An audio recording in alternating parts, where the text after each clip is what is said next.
Good afternoon and welcome from the UK. I'm Spencer Hodgetts, founder of Reboundog, and welcome to our Sofa Meet-up, where trust enables curious and transparent conversations. I will come back to you shortly and introduce our 5 fantastic pioneer guests.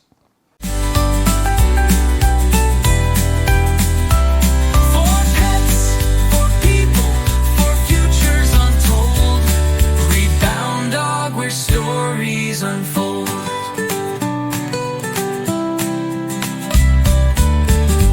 Thank you. What I've found in the years I've been around, is just too long to count these days, is this issue of holistic wellness within pets reminds me of the scenario back in the 70s when the environmental movement was starting off, and the same with sustainability in the 80s and 90s. There was all this much criticism and saying, oh yes, we're goody two-shoes because we're eco and we're sustainable. And unfortunately, I think it's starting to come across maybe in the holistic wellness for pets side. So what I've done today is brought together fantastic pioneers who are disrupting that viewpoint. And the conversation today will stretch from California through Canada, Saskatchewan, into Carolina, and out back to here into the UK, with 5 disruptors who are here to help you, if you're a pet guardian or pet professional, understand how this change is so necessary. So I'd like to go around the room and ask, starting with Alexia, to introduce herself, and very briefly, just with a short bio. Hi, I am Dr. Alexia Mellor. I am a holistic canine nutrition consultant. I'm also the host of the Mystic Dog Mama podcast, and very proudly, along with Stacey Renfrey, who's here today, the co-founder of Learn Fetch, which is an educational platform to help inspire pet parents to take this holistic approach to care for their dogs that we're going to be talking about today. Brilliant. Michael, you've got up really early in California. Would you like to come in and say who you are? And with all this energy, I'm a longtime advocate for children, pets, and for those without a voice. I think and now for neurodivergent individuals like myself. About back in 2004, I did an event and I started hearing a need for pet wellness that was other than Western medicine. And so I made it a journey of mine to find and found Healthy Positive Labs, that we are now bringing holistic wellness. And it's just part of the way the industry is going for all our pet parents, is be able to bring wellness and a new type of wellness to pets, whether it's food or whatever it might be. And I'm happy to be here. So thank you for inviting me, Spencer. You're most welcome. Debra, I'd love to hear, or the world would love to hear your introduction. Hi, Spencer. It's so wonderful to be here with you and all these wonderful leaders in the pet field in various thought areas. I am an attorney who decided to help pet guardians be the person their pet thinks they are by helping them when they're in conflict. Always remember to get it right for the pet. So I'm glad to be here, and I'm happy to help foster some information on how to have a better conversation when people are in conflict. Billie, you've also got up relatively early in Saskatchewan in Canada. Yes, hello, coming from Canada. Yes, I do have an impact globally, though, for almost 4 decades in the behavioral field for canines, working with behavioral issues to prevent surrender, euthanasia, and aversive practices by expanding upon the standard non-aversive reinforcement methods. We work into more of the field of psychotherapy with cognitive behavioral therapy. And in doing so, we can reach more pet parents that are struggling with dogs in that adolescent stage, or adopted dogs, or dogs with a challenging upbringing, so that we can keep them out of the shelters and keep them in good homes. That's great, thank you. Could we try going back to Stacey and see if we've got contact? Am I back? You are. Welcome. Hello. Nice to hear you. So Sorry, I don't know what happened. I'm having tech gremlins today. Hi, I'm Stacey. I'm a holistic canine nutrition and wellbeing consultant and the co-founder of Fetch with the lovely Alexia. Thank you. Alexia, I brought this conversation in to show my age on about eco issues where people think we're right and we're wrong.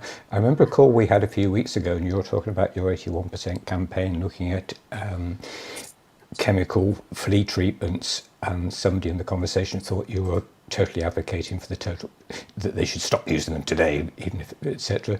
Would you like to expand a bit more how you're not just telling everybody to stop using XYZ product like Frontline and so forth? And Absolutely. Absolutely. Well, I love that you touched on how these kinds of conversations around holistic care can really create a kind of polarization and I think a misunderstanding of what that actually means. And as part of Learn Fetch, I'll give a brief background to how we started the 81% campaign.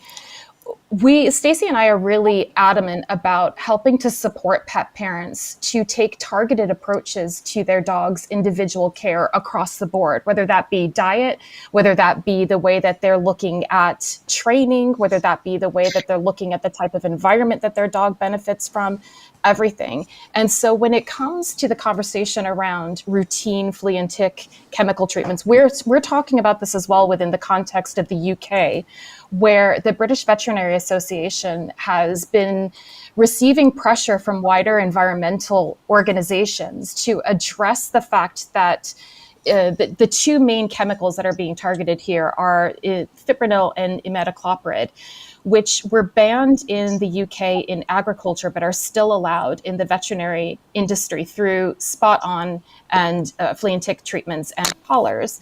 And there are so many widespread environmental and health problems going on, and we can trace it directly back to the veterinary industry because they're banned in agriculture, that various organizations, off of the back of research that's coming out of Sussex University and Imperial College London, are saying we can't just keep routinely prescribing these treatments, which are treatments. They're not preventatives for the most part. They are treating infestations. We have to change as an industry the way that we're thinking about this, but very little information is given to pet parents about what alternatives they can use and how they navigate it. So we started the 81% as a public awareness campaign.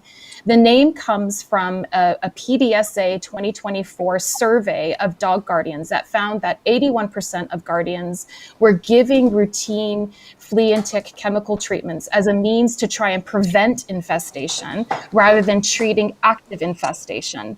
So we saw that as an opportunity to speak to those people about more targeted approaches to how they're thinking about taking on these treatments. And so part of that, it's not about saying that these treatments don't have a place. They absolutely do. However, it's looking at your dog's individual risk. So for example, I use the example in that conversation that you're referencing, Spencer, that a dog that lives in a flat in London and very rarely ever goes outside other than on the pavement has a very different risk for issues of fleas and ticks and the diseases that we're afraid of them carrying than a working Cocker Spaniel in the Cairngorms. Yet in the current model, they're treated exactly the same. And it's suggested that they both have routine flea and tick treatments. So that's where we're saying that we're actually advocating for, one, a multi-layered approach, regardless of whether or not you are on chemical treatments, actually still looking at how you support your dog's health, but actually taking a specific targeted risk assessment approach for your individual dog and then navigating that conversation with your vet and other paraprofessionals like us, like canine nutritionists, that you might be working with in order to come to a conclusion that's right for you and your dog. So we're not saying don't use them. We're saying be smart and ask better questions and evaluate your particular dog's risk. And picking up on that one line of ask better questions, Debra, would you like to respond and add to that about asking better questions?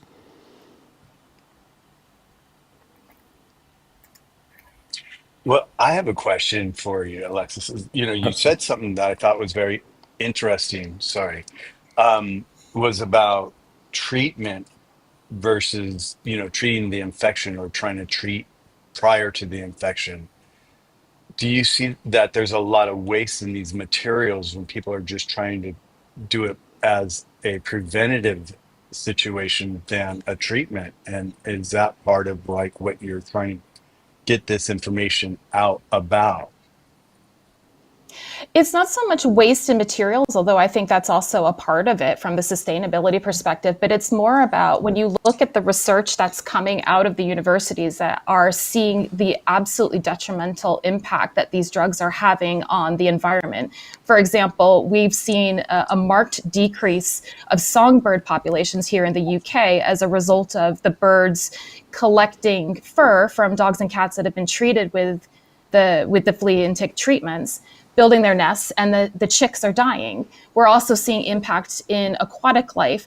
But our concern, and I'd love for Stacey to comment a little bit more on this, is also the health ramifications for the dogs themselves. That's often missed out in this conversation. We're looking at the environmental impacts. Oh, also, just to quickly mention, we know that one monthly dose of any of those treatments has enough pesticides in them to kill 25 million bees. 25 million bees, Wow. one monthly dose. So there's massive pressure being put on all of us to really look at what does responsible prevention actually look like. So it's less about the packaging and more about what is the impact of these drugs on our wider environment, but also specifically for us on our dogs. I wonder if you could pick up on that, Stace. Yeah, I think that so much of it is not necessarily connected, because a lot of dogs, when we end up speaking with guardians, there could be patterns if there's some GI upset or there's skin issues that have got worse, but the correlation or the dots aren't being joined with that particular, with it being related to the time that these treatments are being given. And given that particularly in the UK, I know that the most kind of the top reason that the insurance companies have claims on them is for skin conditions. So none of these kind of dots are being joined, and we're not. I don't think that we're considering enough the impact that these treatments are having on our dogs' overall health and well-being. And I think that's something that we really need to start having those conversations about. And like Alexia said about asking different questions and looking at the data sheets, they're all readily available online. So if you can go and look at the data sheet for the product you're using, it gives you an idea of some of the what's the word? I'm so sorry. The tech glitch has obviously happened in my brain as well. The potential impacts that they can have and the reported adverse reactions as well. And when you start looking into that only 1% of adverse reactions are actually reported, because we're not joining the dots with some of these potentially minor reactions, the upset skin, the upset tummy, and we're not joining those dots. So it's about looking at the bigger picture. And like Alexia said, it's not ruling them out, but it's using them in a proactive way as and when they're needed. So I think it is about engaging in conversations with our vets differently. But I really understand, and I've spoken to many guardians that feel really concerned about bringing those conversations up with their vet, because they just think, well, the vet tells me to do it, so I have to do it. So how do we broach those conversations and change the narrative of that kind of white coat syndrome that happens so much? How do we do that? And I think that's part of the conversation that we need to start having more of. Deborah, you do a lot of... I'd love to weigh in here. Yeah, Because I'll see if I let you... Yeah. I want to thank both of you for what you're doing. And in my world of helping people have these difficult conversations, having the white coats speak to the clients, listening to anecdotal information as opposed to peer-reviewed information, it is important that if you have a dog and you say you buy it from a breeder, even if you get it from a rescue, ask them if it had any reactions, if it's expected to have any reactions. And for veterinarians, and I'd love to hear what both of you think about maybe building a better relationship between really preservationist, responsible breeders who send a packet home with their puppy that says, my dogs have reactions to A, B, and C, and the veterinarian dismissing it out of hand because you're just to lack of a better word, crazy breeder. You don't know what you're talking about. I have all these peer-reviewed studies, and yet I always say to the veterinarians, you're absolutely right. You have the degree, you've read the peer-reviewed studies, I get it. The only thing this person has that you need to listen to is the anecdotal information from years of, say, breeding a line of English Cocker Spaniels. I just got an English Cocker Spaniel, and the breeder said to me, be very careful if you use flea and tick medication because English Cocker Spaniels have very bad reactions to them. And so I have been really more conscientious about what I'm doing. I happen to live in a high tick and flea. And you know, what's ironic about this, I believe our attachment and the human-animal bond has grown so profusely since flea and tick medication was founded. Because then the dogs came out of the backyard and into our beds because they weren't biting us, right? The fleas and ticks weren't biting us. So that's why the dogs came in. And then that entire human-animal bond became so important. Yet by giving our dogs these chemicals, we may not be necessarily serving them. So I love this conversation. And I love that you want to create that ability to be curious, to advocate for your pet, to listen to a client who's advocating for their pets, to ask your clients what they're seeing so you can get more information. You know, curiosity does not kill the cat. It actually adds to everyone's unique knowledge of this pet.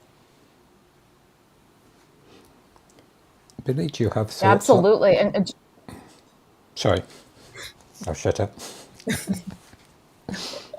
No. I was actually going to ask, but in terms of that level of curiosity and how we also see an impact on behavior. So it's not just the kind of physical ramifications in terms of gut or skin. We see a lot of issues that are around the behavior for the dog. And I was curious what your take on all that would be. Absolutely. So, you know, the behavior of the dog is really important when you're providing them with care that you believe they need, that they may not need, or you may be giving them too much or whatever. You have to work as a partner. Also, I think if you're able to have these kind of conversations, and I would love to know what Stacy and Alexia feel, you begin to know, like, and trust your veterinarian and your client if you're having these kinds of conversations. If you're not just telling them what to do or doing what they tell you to do, if you actually are having these intimate conversations about, tell me what's happening with your dog, 24/48, even if you send them home a little tick list after you give them this medication. And it may seem, they sleep a lot or they get a little hyper and chew a lot of toys, whatever it is. If you engage and ask curious questions, then you're going to get a better handle on how this pet is reacting to this medication, and you're going to be a partner. I mean, I had a class called Putting Client in Teams, and I want to tell you that AVMA, no one came, because it seems that here in the United States, veterinarians don't really want to learn how to bring a client into the team, and yet both of you realize how important that is. It's crucial, but I think it's also crucial. Go ahead. You go. All I was going to say that I've just personally moved from a corporate vet to an independent for that reason, because my older Cocker Spaniel, who's now 10, is having some issues, and I've moved to an independent for that reason, because I've got more trust in them, because I can have those conversations with them. And yes, I feel confident in having those conversations because of my background, but how do we help the average guardian that may feel a little bit intimidated by having those conversations? That for me is, what do we do? How do we help them have those conversations? Because it can be scary if you're going in with anecdotal evidence against these, the studies, but your dog better than anyone. And if you have been tracking and watching for those things, which is what we advocate for massively in Fetch, about tracking and getting to know your dog's normal, so that you see those subtle changes, but over time that could mean something bigger's going on. So how do we that's the big one, isn't it? How do we create those conversations with the vets? But I think it goes beyond just the vets as well, because I think and this is, Billie, I'd love to hear your take on this, because I think that as nutrition consultants, we often are the kind of last port of call, and the client has gone to a variety of different professionals that also are not talking to one another. So there's sort of a siloed approach.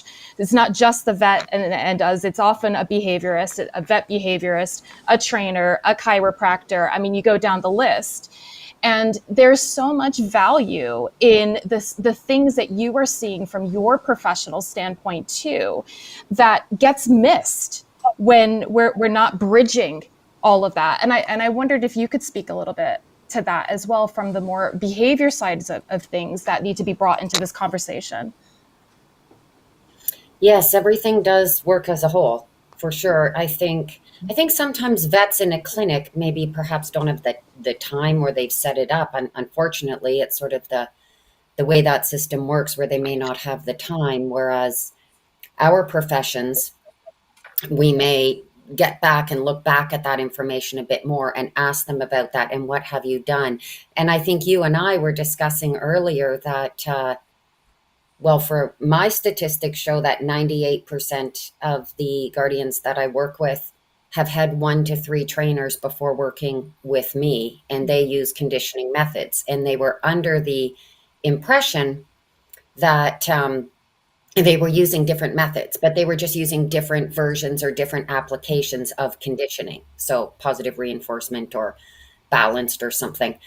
And I think the same was for yourselves, where you found that they were sort of scrambling around a little bit, not really sure. They're curious, and it's good to be curious. I agree that words come up: ethical curiosity, and being curious enough to understand if it is ethical, and what parts of it are maybe not so much. Your information, your stats on the effects of a solution, the negative effects, is something that's not talked about a lot in many areas. So, getting a really, but that information, how available is that, is tough, because I think we all find with our clients that it took them a bit to come around to finding us, and that's a bit of a problem with the system. And when that happens, sometimes sometimes you just get situations where people don't have the ability to do that, and then they get blamed for being impatient. Whereas if some of these alternatives, instead of just doing mainstream or routine, I think was another word that was brought up earlier, and they have those alternatives more available, they can make an educated decision quicker. And that's for behavioral as well. So the method I use is not evidence-based for puppies. For puppies, they should be using the standard, what's out there, what is, the non-aversive, positive reinforcement. But, to know that when you hit that adolescent stage, you're going to see these changes. Or, a lot of vets there's been a definite increase in medication for dogs for behavioral reasons. And years ago, a low percentage of my clients had their dogs on meds before coming to me. Now it's a very high percentage. And we can wean off of that as well. And actually, Michael's product fits in well with this too, because that's a very good alternative that helps with both physical and combines the physical and the behavioral as another alternative as well. So yeah, having all that information is really important. So, Michael, do you find your work involves a lot of education of the potential clients?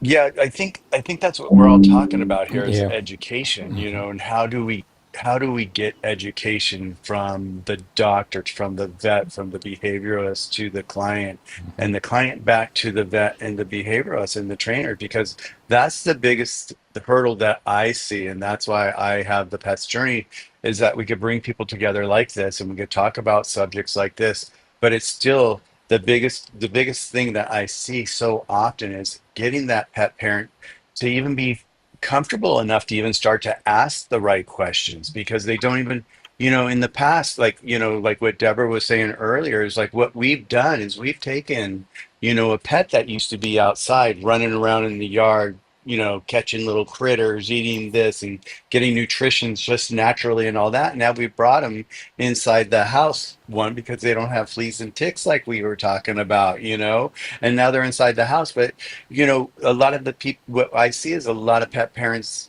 their thoughts haven't changed that drastically about, wow, they used to be outside, now they're inside. Now they can actually have this fuller, holistic life. And when I say holistic is all about the mind, the body, the soul, the wellness, all put together as one.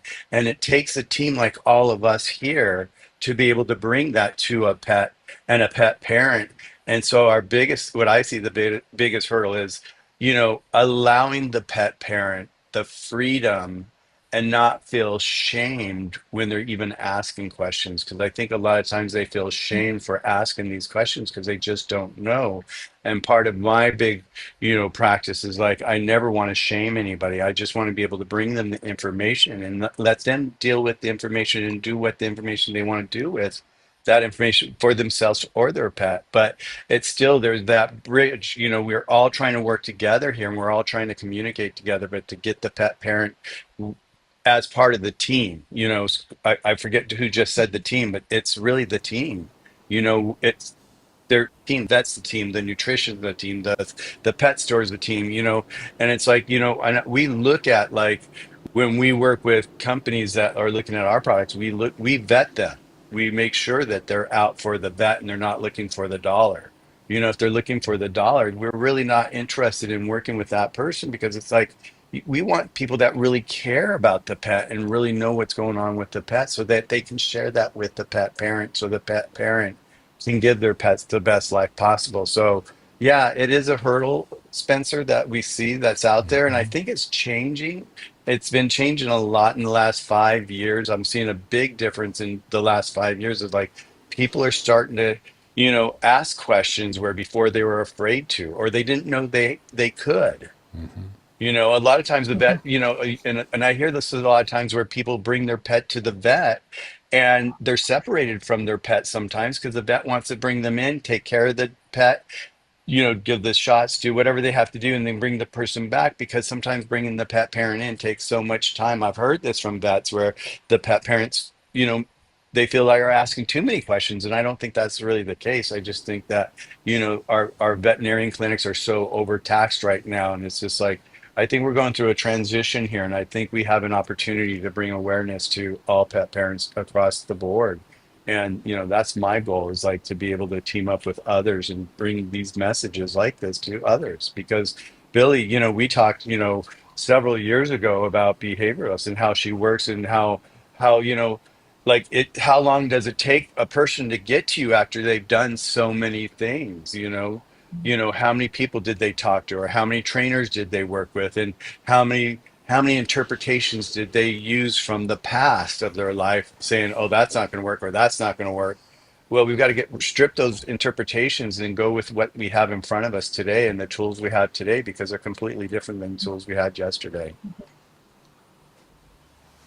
That's really what I see out there. It's like, it's like really showing people that there are all these wonderful new advances inside the pet community that can bring such incredible results for everybody. And even, like, when we were talking about the songbirds, when you guys were telling me about the songbirds there, and how they're disappearing because of these chemicals that are being brought up into their nests. It's like, people don't know this information. It's, getting this information into their laps and letting them really read it, and wanting them, and they want to read this. It's like they don't understand the effects of these chemicals and how they're taking really play into our environments, into our own house, and into our own, into the kids, people's kids. It's just like, so, education, I think, is like one of the biggest roadmaps for the year 2026, for us to really break through and allow people to really, understand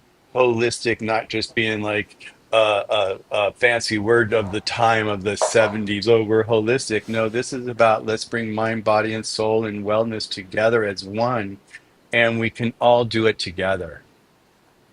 And also, to And I kind of think add on just to that, Michael, it's holistic is also about an interspecies perspective of health. And I think for too long, we've just been thinking about, what does health look like for humans, and how do we sort of orchestrate everything around that to support us and our systems.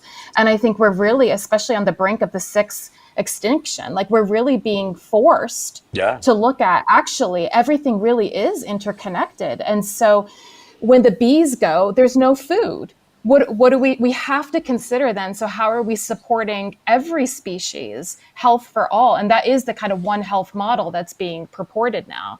And I think you'll see that growing because we're so dependent upon it. That reminds me of Yeah. back years ago with the tree thing. sorry, with the trees being cut down and people didn't realize, oh yes, we need trees to breathe. It's like once they could bring it back to themselves and say, how's this impacting me? And then they start looking for alternatives, right? Because it's, oh, okay, I need to breathe. So your point on the bees Yeah. is very good. It's people do need to know commonly, not everyone, but commonly that, how's this impacting me and or my children or community? And then based around that, what are my alternatives? And I think a big point that keeps coming back is who are people looking to for this education, and are those people providing it? And I think that is a big, what Michael said, are big changes for 2026, is that I think people are expecting the people that influence them or their leaders or the people that they look to provide more. They need to either be providing more or sending people to those who have more information, being more holistic and expanding and talking. I see a lot of conversations. I'm in them all the time with different people, meeting different people. What are you doing out there? So that I can send clients to what they need and who's doing what. And it's just a more global approach that way. And if people are only looking to one source to get this information and that information isn't being provided, we need to ensure that it's out there more easily for people. Well, one of the Right. concerns, Stacy and I were just having a conversation yesterday, I think it was 2 days ago, about the change, the rise of AI in terms of the information and how we see guardians going to AI and like looking up recipes, for example, and which on one hand is really great that technology is facilitating a wider access to information, but that information isn't always correct. And so without critical thinking or without a professional that can help you assess and look through that recipe that, in our case, that ChatGPT threw up to say, well, actually, this part is great.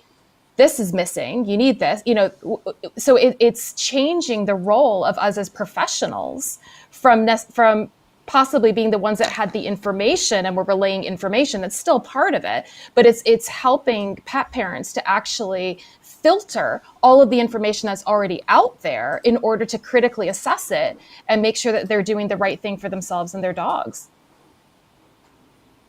Yeah, and I think another thing that we see a lot of, particularly in practice during consults, is that we will speak to guardians that are utterly overwhelmed because they've joined all these Facebook groups, they've joined all these different associations and they're trying to learn the information, but they're utterly overwhelmed. And then they come to us and they're just like, and we've got a list of 35 supplements and they've tried 16 different diets. And because you put a question in a group and then you just get everybody's answer, but there's no one's answering it to help that person. It's just because it's what's worked for them, and that's not necessarily right for that dog. So it's encouraging those conversations as well and helping guardians understand what they're actually looking for, which it doesn't always help. And there's a lot on social media. There's too much, I think, sometimes, and that's why guardians just get utterly overwhelmed.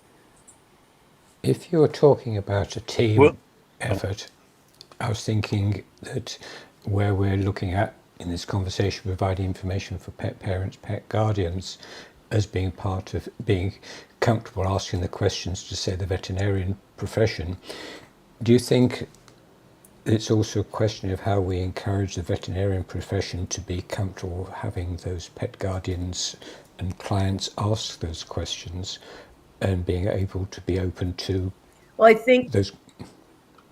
I think, Spencer, what we have to do when we ask the questions and when we hear the questions is to recognize when we have listening bias. Oh God, this is just like that crazy person I had to listen to yesterday. Or this vet isn't listening to me because they've already made up their mind I'm crazy. So we have to be aware of what we're bringing in the room. When I teach a class to veterinarians or to pet owners, I always say to them, or pet guardians, make sure that you understand what you're bringing in the room, the baggage, and try to listen with an open mind. I'm sure that Stacy and Alexa will, and Billie and Michael will say that there are times when they can catch themselves dismissing someone out of hand because they remind me of that other person who was really crazy. And we have to be aware of that, and we have to make sure that we listen with curiosity, because actually they may be a little different. They may be approaching something differently that we haven't even heard or thought of before. And they might be giving us anecdotal, not peer reviewed studies or peer review information that then we can go back and check and add to our peer reviewed studies. Mhm. Thank you. Michael, Yes, you. it is important to make sure that those stats that we're getting, or from my case studies, that we take the similarities, because the similarities and the connections are important, because then that also brings confidence as well to pet parents. Say, oh yes, I've seen that a lot, without making them a robot or without making their dog exactly the same. So it's sort of, statistics say, but then as well, your dog and your situation is your own. So let's talk about that, because they do. I think anyone who's been in their profession for a length of time will see repetition. And it is a matter of being able to say that provides great information, to continue to learn, and also to separate and individualize as well. It's a good point.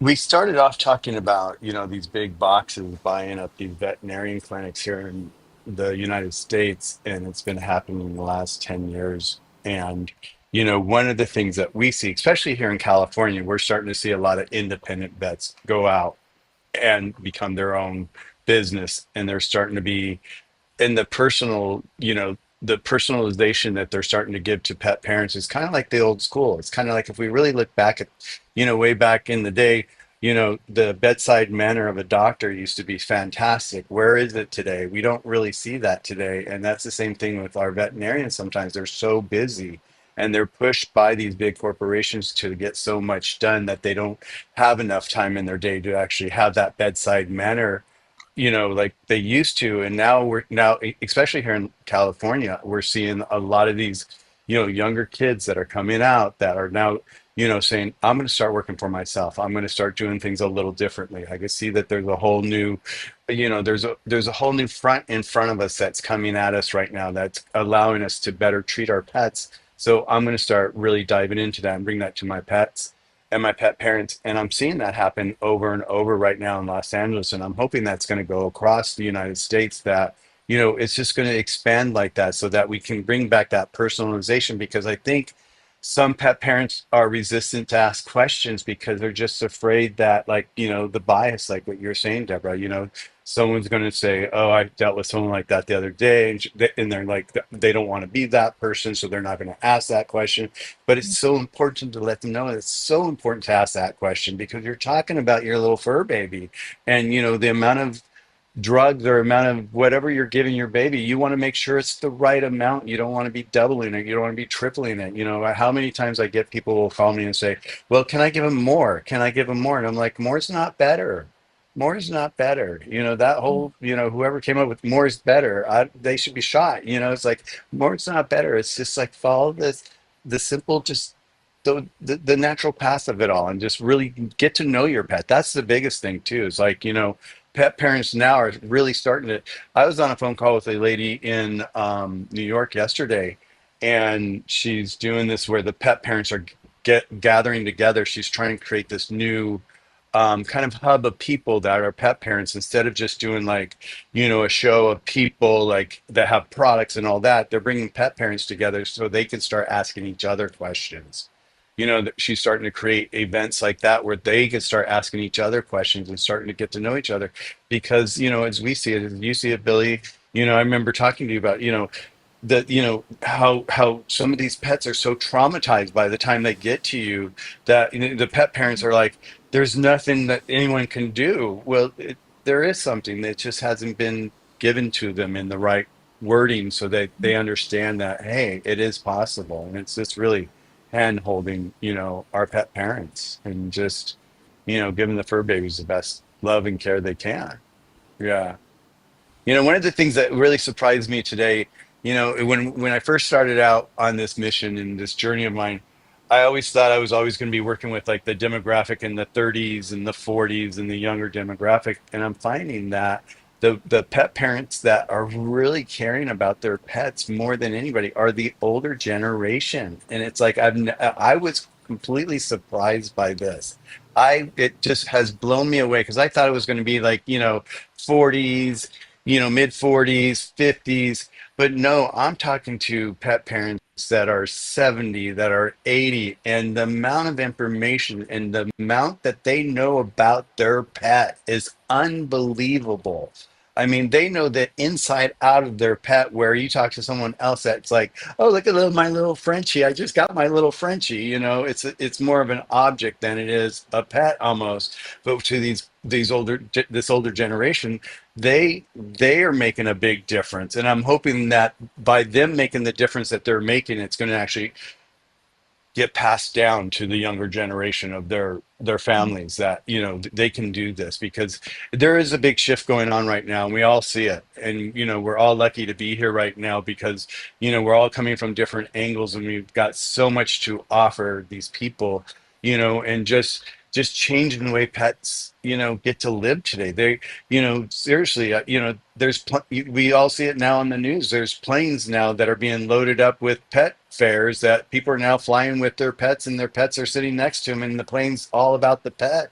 It's no longer about the parent or the people, it's about the pet.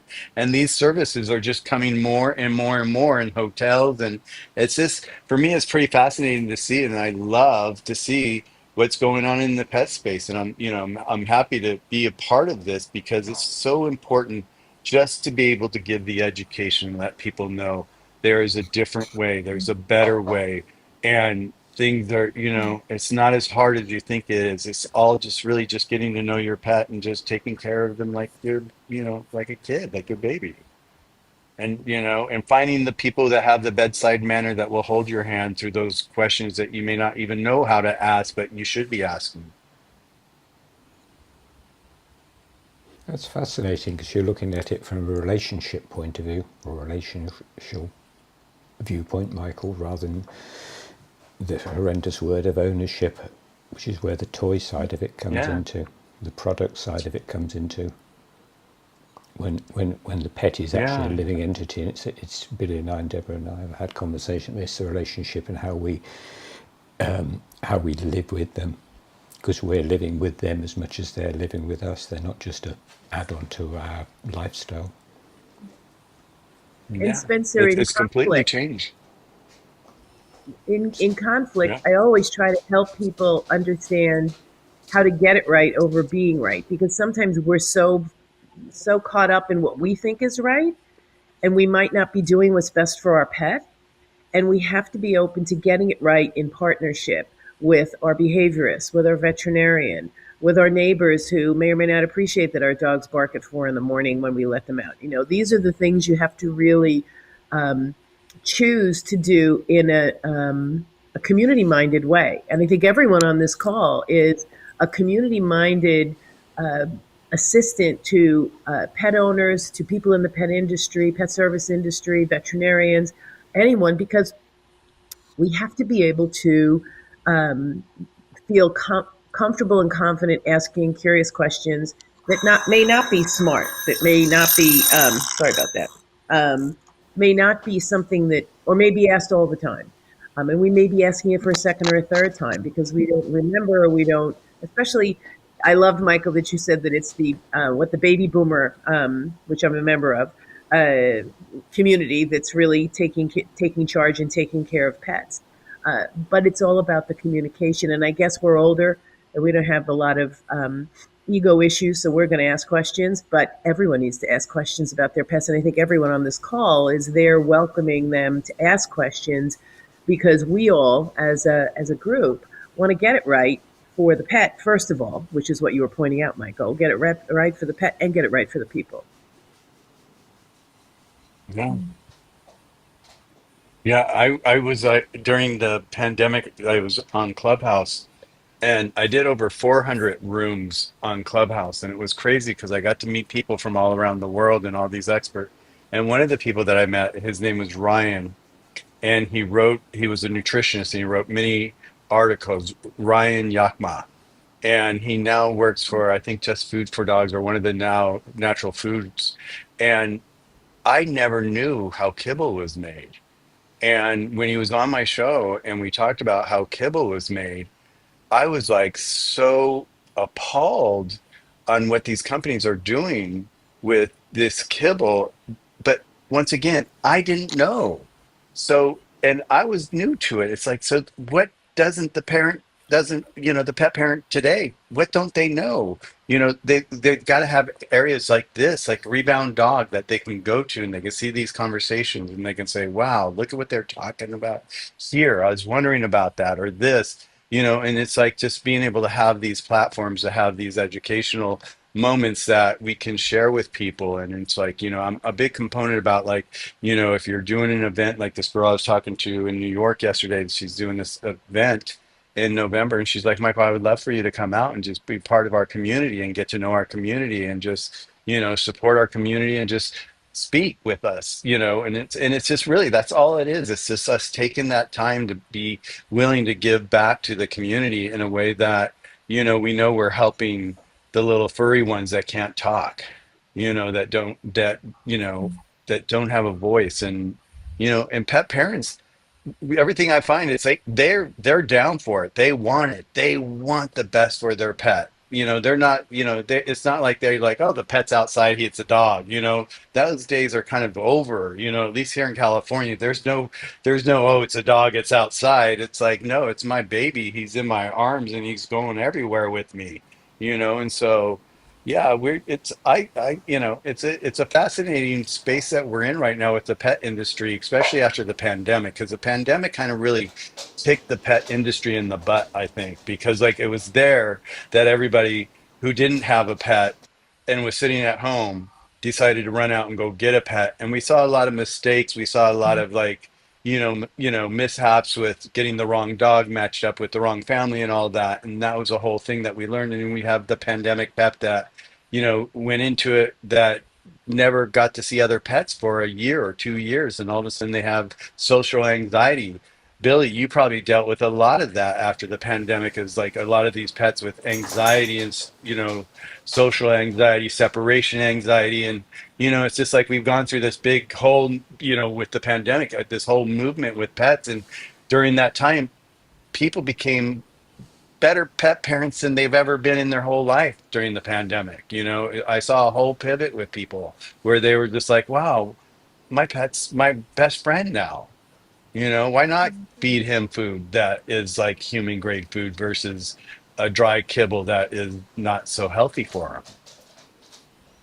So it's, yeah, so it's a real fun time to be here today in this world that we are with pets and being able to share this information, because it's from people like all of you ladies here in Spencer. All of what you guys are doing is you're making a difference. I mean, when you guys told me about the songbirds and just the chemicals, it just killed me to hear that, but it's so true, and it's just not happening there.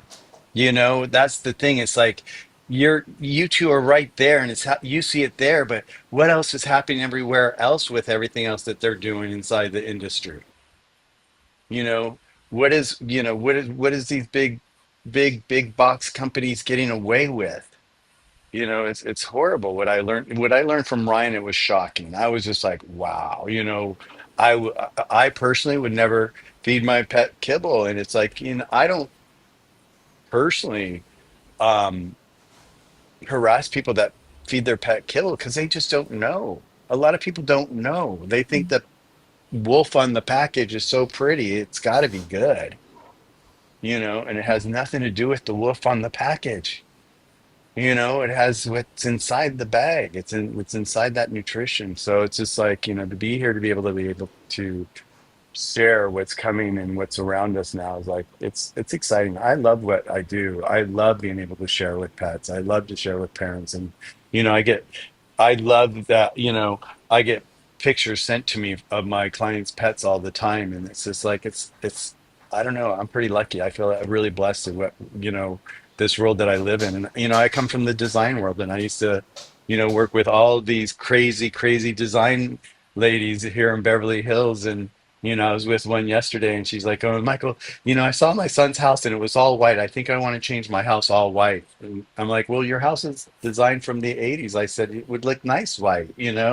She was, will you do it for me? Will you help me? And I said, "Oh, I've traded you two-legged bitches for the four-legged bitches." And it's like, and I really do. I really love playing with my dogs. I love my ladies. I love my either way. But it's just like the world's changed, and we get to allow people to change with it. And what you guys are doing is just incredible. I mean, and Billy, like seriously, it's like so funny because like I talk about your book all the time. It's like there's this, it's like I remember when we first met, I was like going, "What do you do? How do you do it?" And it took me a while to understand what you did. But once I understood what you did, it's like, oh my God, she's a master at what she's doing. And a lot of people don't get it. They look at you probably at first and go, "What? I don't need her." But really, you're a solution that a lot of people need that they don't even know that they need. Thanks. And so much has happened since then, actually. And that's my first old version of the book. That's so funny. We do go way back. Yeah. But Yeah. I think one interesting point that you're bringing up is that us sitting here right now, the people that come to us, we're seeing the ones that don't give up. We're seeing the ones that do treat their dogs that way. We're seeing the ones that are curious and trying to learn. So I'm I also involved through social media on, of course, the other side a lot with rescues in the rescue world. And you will see a lot of the other side where pet parents are blamed either rightfully or not. I mean, there's a lot of information that's not provided when a dog is, for example, surrendered to a shelter. Did they try things? How much Yeah. did they try? Did they reach out to different people? Did they ask? Were they given solutions, whether it's health or behavior? Or, I mean, obviously, I'm focusing on behavior, but it could also be health or financial challenges or pet housing challenges. There's lots of reasons, and often those reasons are not cut and dry. There's a big gray area as well. So, yeah, and finance as well, I just mentioned. So there's a lot of those combined. But sometimes when we see this on social media, oh, this pet parent didn't care, they just dumped their dog. We don't really know. And the people sitting here right now in this group are privy to sort of the other side, the ones that don't surrender because they do find solutions. But how much it took and how much work, that would be a whole great study right there for them. Like I was saying earlier, 98%, I think the same with Stacy's and Alexia's clients as well, on what was their path before they found us. And that really is the core problem. We'll hear things with shelters, well, they were killed because of space. Well, space is just a symptom. It's like saying someone died because their heart stopped. Okay, well, what's the real reason? What's the real reason? If how many dogs are surrendered for what reason, what problem, and let's get to the core of that. And we don't need more space. We need more solutions so that dogs aren't surrendered. And that's what everyone here in this room and multiple other people have innovative solutions as well. It's just a matter, like we keep saying, of getting that to them and finding out if the resources that they look to are actually providing those. Yeah.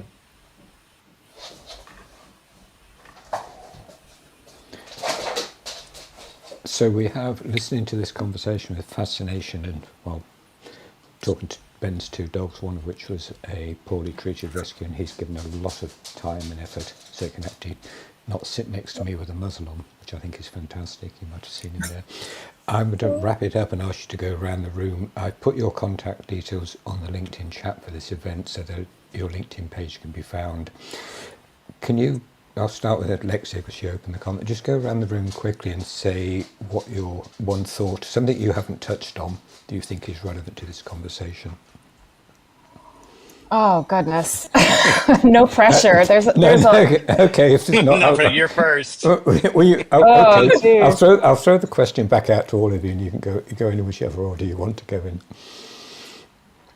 Well, I will go, but I think something that this is a massive topic, and I think this is like part one of an infinite number of parts that we could be having to this kind of conversation.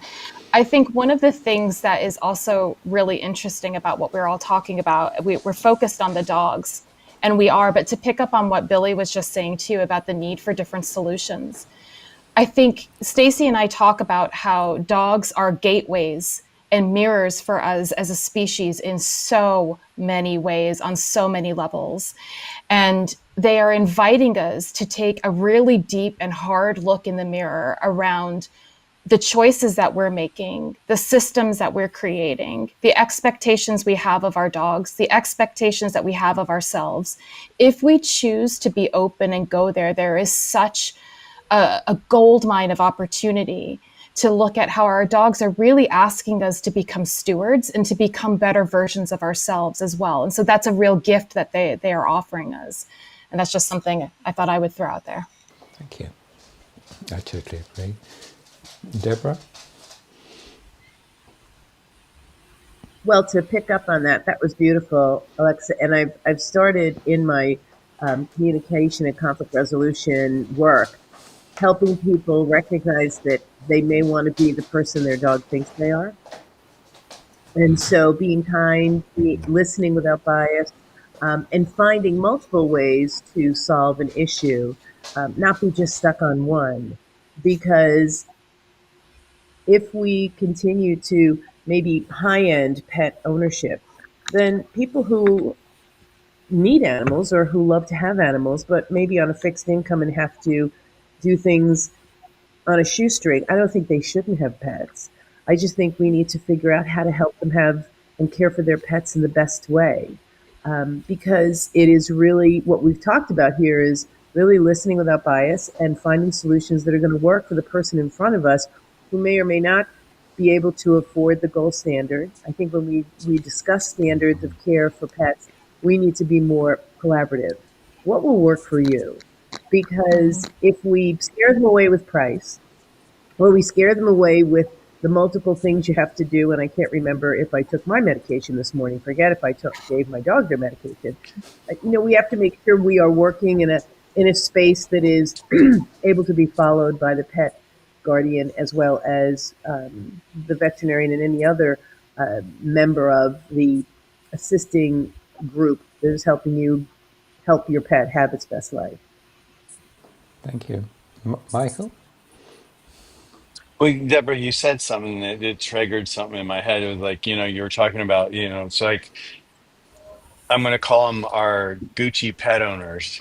Okay. Let's say our Gucci pet owners. Are they, without even realizing, part of a movement that's actually creating an increase in cost of goods and products and foods and items for pets that are being over, like, are they creating this bubble that they're actually feeding to make it look like, oh, you got to have this, you got to have this, and every can, and then the prices go up, and it's making it unaffordable for the everyday pet owner because they can't do the Gucci pet style. So I agree with what you're saying. It's like, we've got to have a roadmap for every person on this road, not just for the Gucci or the breeder or whoever, but every pet owner out there needs to have their own roadmap and understand how they can use it to get the best quality service that they deserve to be able to give to their pet just like anyone else. Thank you. That's wonderful. Stacey? Yeah, I mean, I would just add on to everything kind of Alexia said because of using the dogs as a gateway, and then when you start using those to reflect on bigger questions about food systems and learning to read food labels, and when you make those choices for you, you can make those choices for your dog as well, and those questions get really interesting, and the more you kind of end up going down those rabbit holes of curiosity, and how you can make changes for everybody at all different levels. So yeah, just staying curious. My favourite thing. Thank you. And Billie, final thoughts? I love all of this. Me too. Yeah, thank you, Spencer. In my TEDx talk, it really boils down to, or my talk boils down to just breaking free from feeling like we're confined to what we're told. And to, if we truly want to treat all animals, all living beings as sentient beings, we need to resource ways that allow us to do that. So, and that's a mindset. And then once we start with that mindset, we can move to actually finding ways in which to apply that. And this conversation today has presented many ways to do that, and has presented the motivation to do that and underlying reasons to do that, which is the first step. So the mindset, and then, the whole towards autonomy and agency, which is cognitive behavioral therapy, which is what I do, which is why it's in the TEDx talk. But I think just being able to say that they are sentient beings that deserve more, and we don't have to be confined to what we're being told right here and now. If we look back and we see massage therapy was weird years ago, and so cognitive behavioral therapy now is not nearly as weird, or for dogs, but as Michael's point, it was maybe, when I started out and going through, it was like, she does what? But now not so much at all, because people realize autonomy and agency and providing my dog with what they need and treating them as a sentient being. This is normal. It's just a matter of how.